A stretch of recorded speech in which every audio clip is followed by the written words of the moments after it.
Welcome to the guide on changing brake shoes for the iconic Land Rover Series 2 and Series 2A.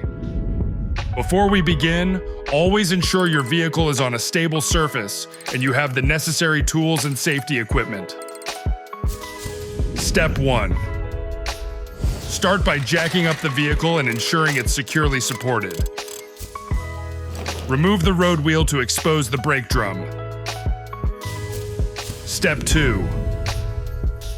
Locate the adjuster at the back of the brake anchor plate. Turn it anti-clockwise to increase the clearance between the brake linings and the drum. This will make it easier to remove the brake drum. Step 3. Remove the brake drum by unscrewing the retaining screws.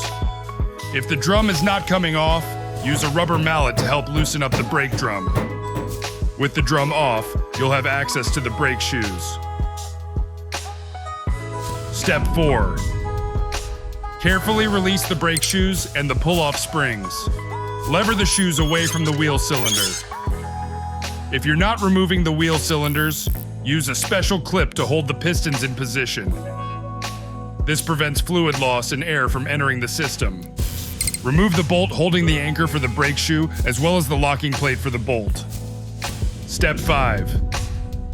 When refitting the brake shoes, ensure the trailing shoe, which has the shorter lining, is not mistakenly placed in the leading position. Attach the pull-off springs and ensure everything is aligned correctly. Step 6. Replace the brake drum and adjust the brake shoes. Turn the adjuster clockwise until the linings just brush against the drum. Then, turn it back slightly to ensure the wheel rotates freely. Step 7. Finally, bleed the brake system to ensure there's no air in the brake lines. This ensures optimal braking performance. Once done, replace the road wheel, lower the vehicle, and test the brakes in a safe environment. Remember, always consult your vehicle's manual or a professional if you're unsure about any step. Safety first. Enjoyed our content? Don't forget to like and subscribe for more Series Land Rover insights.